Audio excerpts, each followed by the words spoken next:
Assalamualaikum warahmatullahi wabarakatuh. Salam Om Swastiastu, Namo Buddhaya, salam kebajikan dan salam sejahtera untuk kita semua. Saudaraku sebangsa dan setanah air, para pecinta bola mania di mana saja kalian berada, salam olahraga.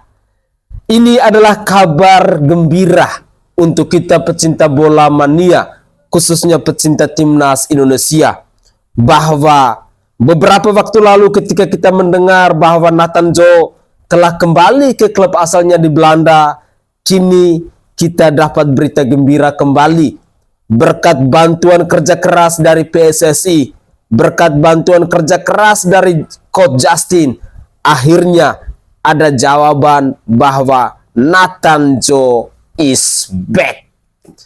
Beliau akan kembali untuk membantu untuk bergabung bersama timnas Indonesia, dan tanggal 26 April 2024 nanti dipastikan bahwa Nathan Joe akan bersama tim inti timnas Garuda kita.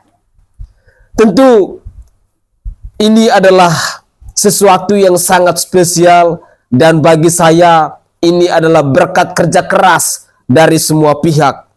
Tentu kita harus memberikan apresiasi, baik itu kepada timnas Indonesia, baik itu kepada Coach Sintayong, baik itu kepada Coach Justin, dan semua pihak dengan caranya masing-masing yang terus bersuara, yang terus berusaha agar Nathan Joe bisa kembali ke timnas Indonesia untuk melawan atau untuk ikut bertanding di tanggal 26 April 2024 nanti, di mana Indonesia akan berhadapan dengan Korea Selatan, negara asal dari pelatih timnas Indonesia yakni Coach Sintayong. Untuk lebih jelas saya ingin mengajak pemirsa sekalian, mari kita bersama-sama menyimak berita atau cuplikan video berikut ini. Selamat menyaksikan. Kabar gembira guys, Nathan is back. 1-2 hari ini berita dihebohkan oleh perjuangan dari PSSI. Dalam hal ini Pak Erick Thohir dan beberapa pihak lagi, termasuk pengamat sepak bola kita sekaligus ex pelatih futsal timnas Indonesia, Coach Justin, yang langsung bikin video di akun Instagramnya memention CEO dan jajaran manajemen SC Eindhoven, klub di mana Nathan Joe sedang bermain saat ini guys. Intinya mereka meminta izin untuk memanggil kembali Nathan agar bisa memperkuat timnas Indonesia untuk melanjutkan perjuangan di Piala Asia U23 ini, yang sebentar lagi akan bermain melawan Korea Selatan di babak 8 besar. Dan akhirnya setelah ada kode keras dari Instagramnya Nathan, dia sedang berada di bandara dan sepertinya menuju ke Doha, Qatar.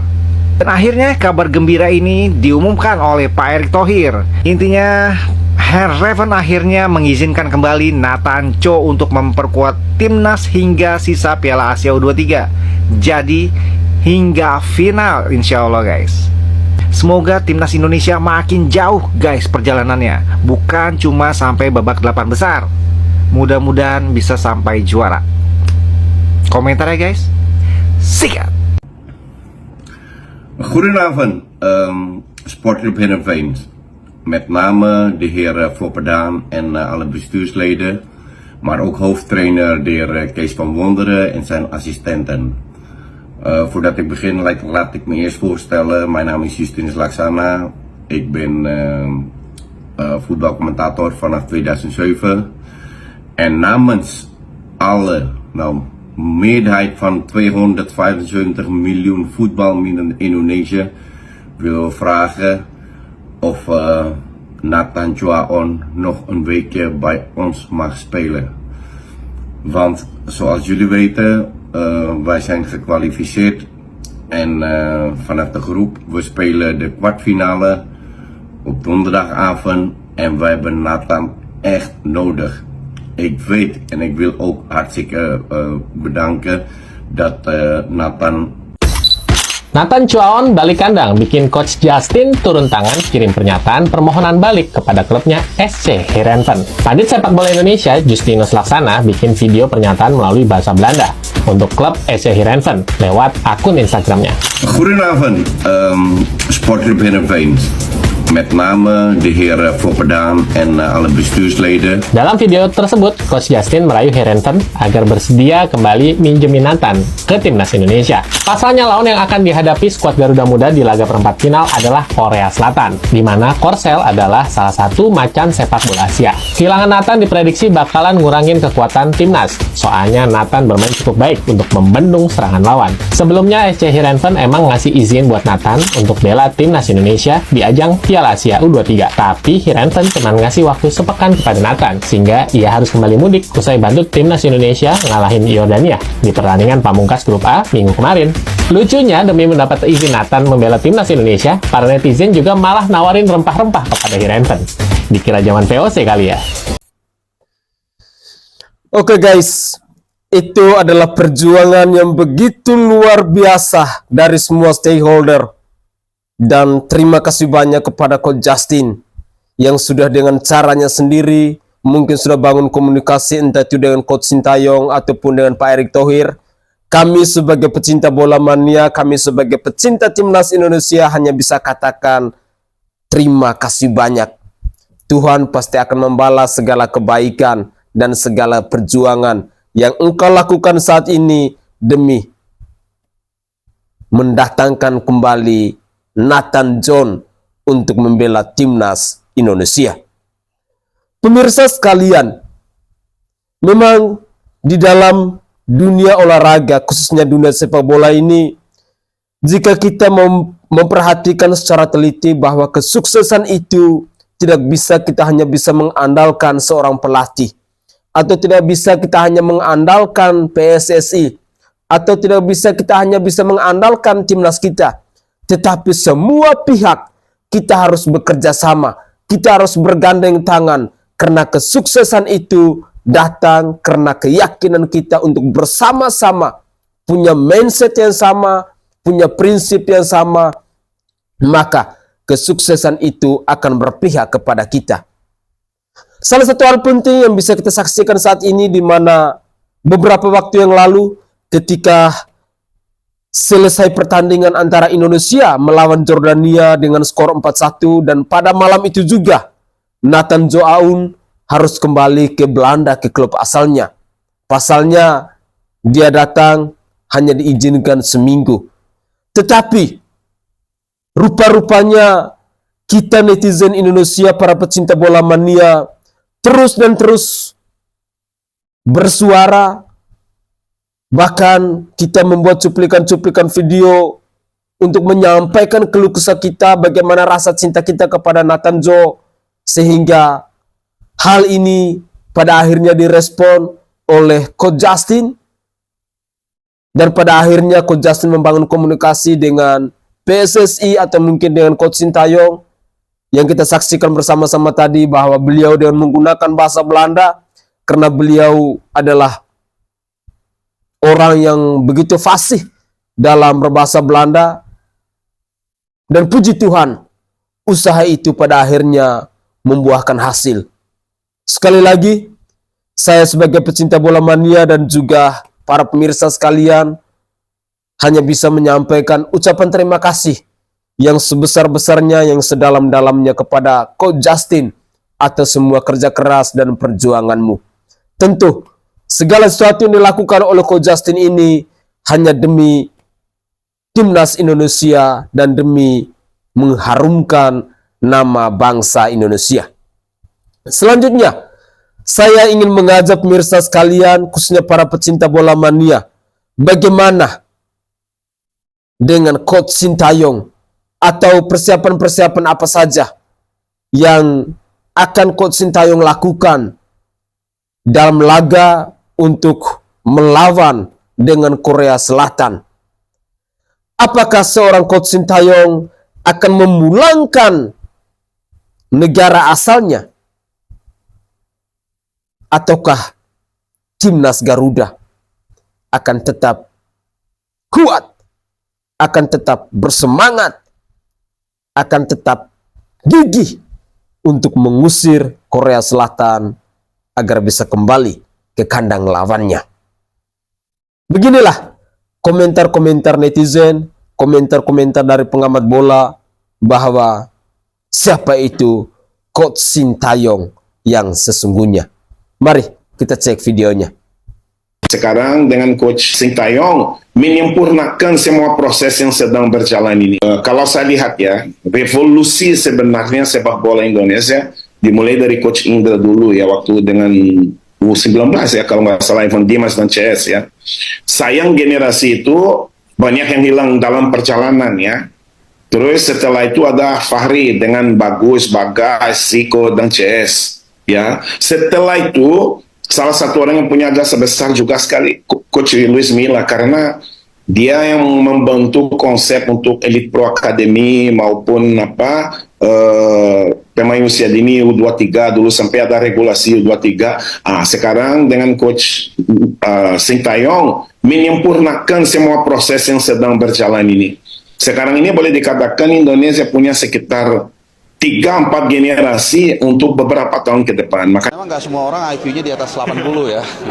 Jadi mereka tidak bisa melihat bagaimana Sintayong ini sudah bekerja keras dengan timnya dengan kondisi yang tidak ideal. Artinya liga kita bukanlah liga yang terbaik bahkan di Asia Tenggara, tapi dia kemudian bisa meramu pemain itu menjadi satu kesatuan yang kuat. Jadi saya pikir mereka sudah, atau Sintayong sudah melakukan yang terbaik, sudah mencatatkan sejarah. Jadi kalau ada yang masih mengatakan dia out, mungkin dia harus out. In this must-win match. More slick passing and they're through here and Witan bends it into that far corner. It's a scintillating move. It's football of the highest quality as Indonesia cut Jordan's defence apart with a sweeping move. Marcelino to Rizky Ridho and Witan is there. Into the 70th minute we jump forwards. The second half, Indonesia come again. Marcelino tucks it past the goalkeeper to make it 3-0. It's the deftest of touches, and surely that books Indonesia's passage into the knockout rounds. Lovely 1-2, gets it back, and then prods it past the goalkeeper. But Indonesia now finishing strongly. Pratama Arhan to launch this throw-in into the penalty area, and it's nodded on and it's in. Komang is there to guide it past the goalkeeper to make it 4-1 to Indonesia. And congratulations to them as they brushed off a disappointing debut opening game against Qatar to claim back-to-back wins against Australia and now Jordan. They're through to the knockout rounds, finishing on 6 points. And it's disappointment for Jordan, who are outplayed by some slick passing moves today. And they struggle to get a foothold in the group and finish behind Australia. Sebelumnya mungkin kita sepakat susah ya keluar dari grup kan di awal ya, ketika ngelihat drawing lawannya di atas kertas. Gue waktu timnas senior, gue bilang kita lolos. Senior ya? Senior. Ya. Ini waktu grup U23, gue tanya yang main siapa? 5-6 pemain dari yang liga ini pada luar. nggak main, yang pada nggak main. Ya, yang dari liga luar. Waduh, gue nggak berani ngomong karena gue tidak tahu pemain Liga 1 seperti apa. Tapi luar biasa. Tapi kemarin keren banget kan? Luar biasa. Iya dong, keren. Bukan keren aja, luar biasa. Ya. Dan gue yang bikin gue salut apa? Pemain Liga 1 itu benar-benar ingin menunjukkan bahwa mereka nggak Jauh. ya. Jadi mereka nggak ngoceh-ngoceh di sosmed. Mereka yang bilang oke. Kayak si itu.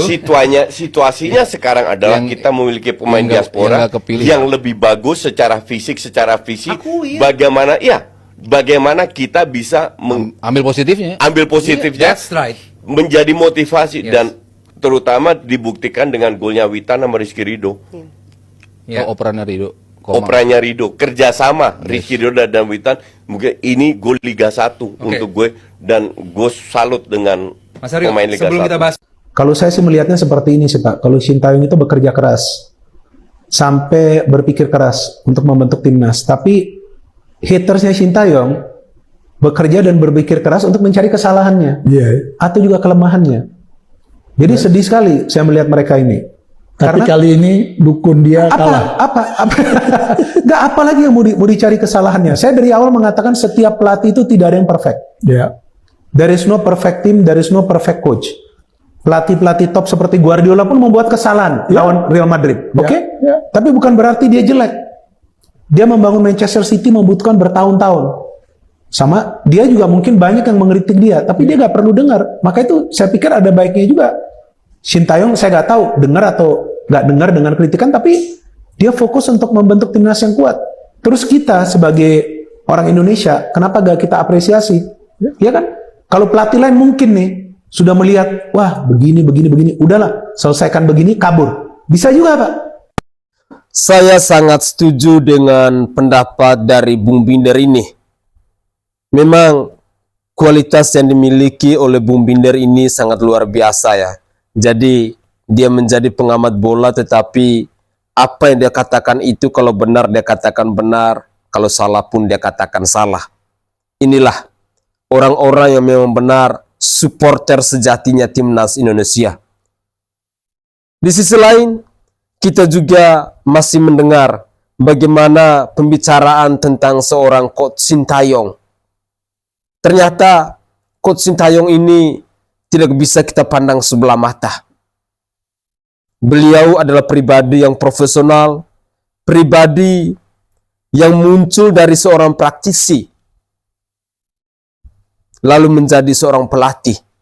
Berbeda dengan pengamat abal-abal yang mungkin hanya belajar teori, lalu menjadi pengamat bola. Yang mungkin hanya dulunya menjadi seorang kameramen yang hanya berdiri di pinggir lapangan, lalu menjadi pengamat bola.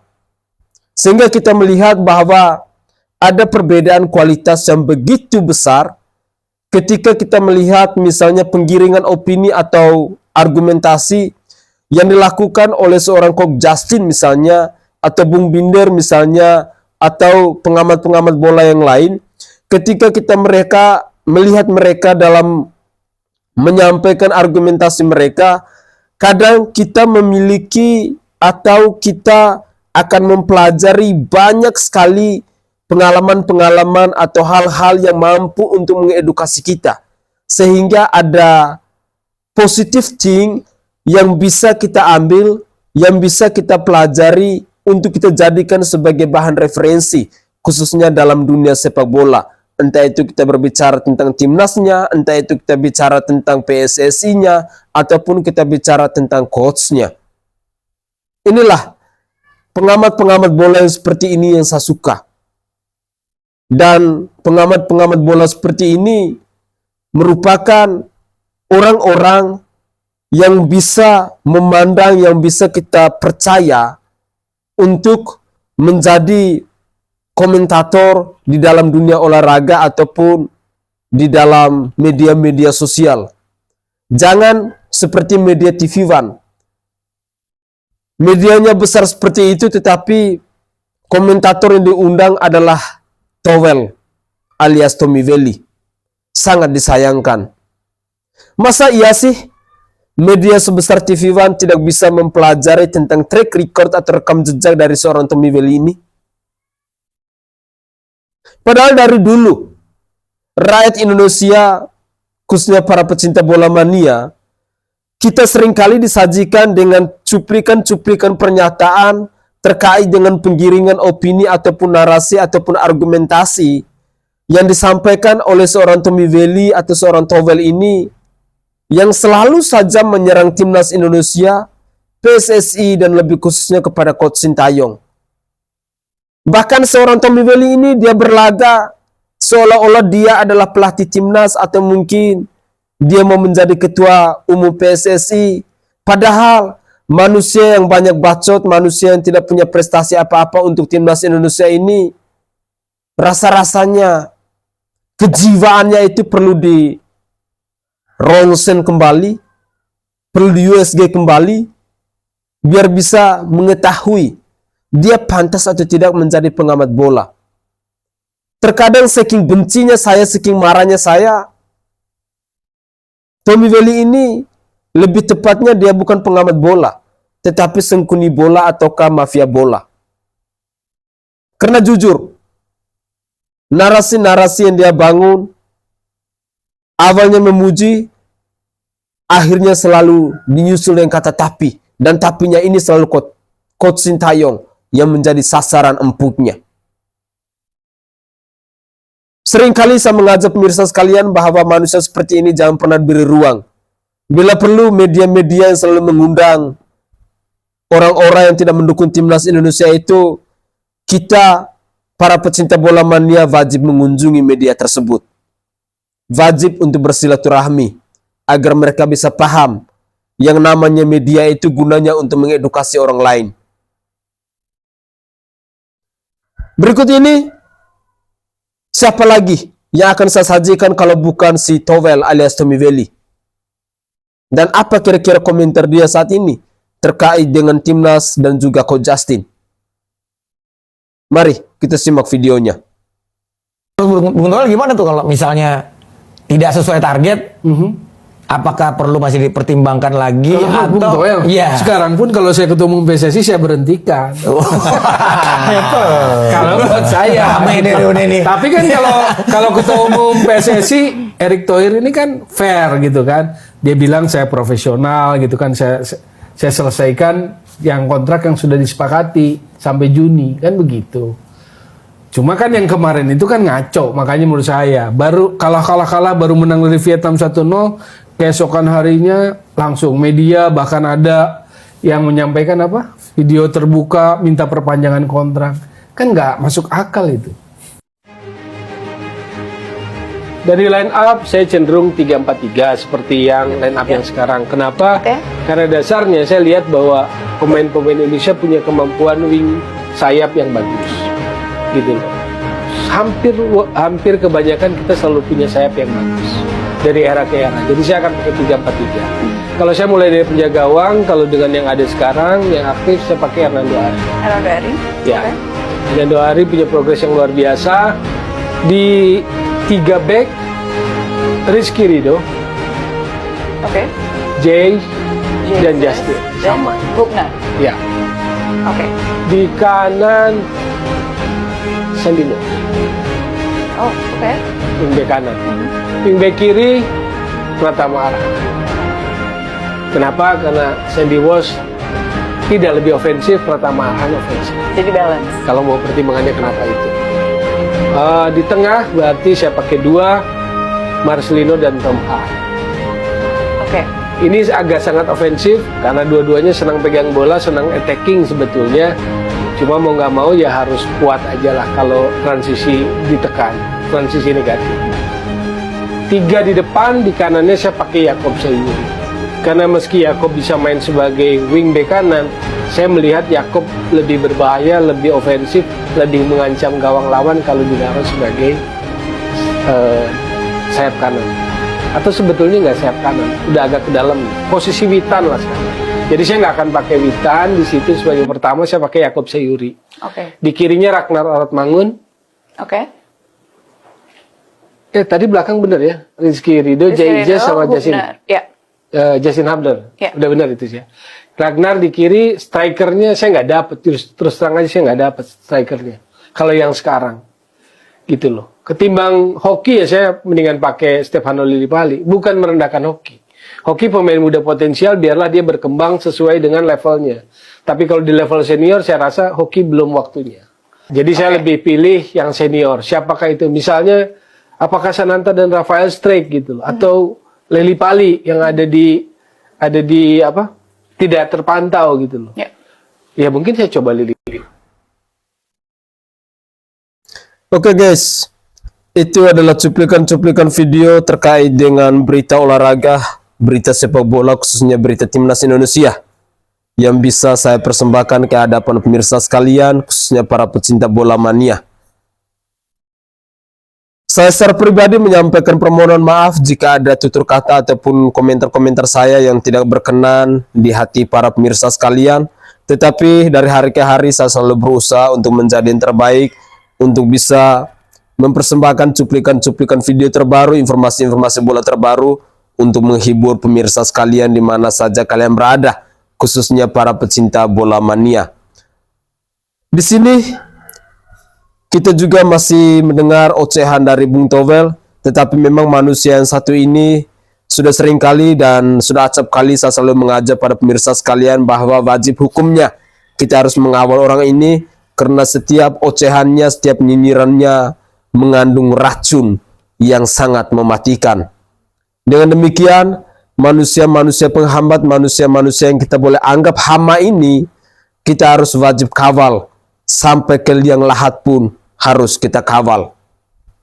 Karena jujur, timnas Indonesia saat ini mereka sudah sangat luar biasa seperti yang dikatakan oleh Coach Justin tadi. Artinya bahwa ada kemajuan yang begitu luar biasa, ada prestasi yang begitu membanggakan bangsa kita, dan ada sejarah yang telah terukir selama Coach Sintayong menjadi pelatih timnas di Indonesia ini. Terima kasih Coach Sintayong, terima kasih PSSI, terima kasih Pak Erick Thohir, terima kasih Coach Justin, terima kasih Nathan Joe yang sudah back untuk bergabung bersama timnas Indonesia. Dan tak lupa juga saya harus menyampaikan terima kasih banyak kepada supporter Bola Mania di mana saja kalian berada. Karena video-video saya selama ini ketika saya berbicara tentang bola, puji Tuhan, view-nya selalu banyak, dan ini adalah berkat kerja keras kita semua, berkat kecintaan kita kepada timnas Indonesia, sehingga segala sesuatu yang kita lakukan dengan niat yang baik, dilakukan dengan hal yang positif, tentunya akan membawa kabar baik untuk kita semua. Sekali lagi, saya Sainai menyampaikan permohonan maaf yang sebesar-besarnya jika ada tutur kata atau buah bahasa saya yang tidak berkenan di hati para pemirsa sekalian, khususnya para pecinta bola mania. Terima kasih. God bless you all.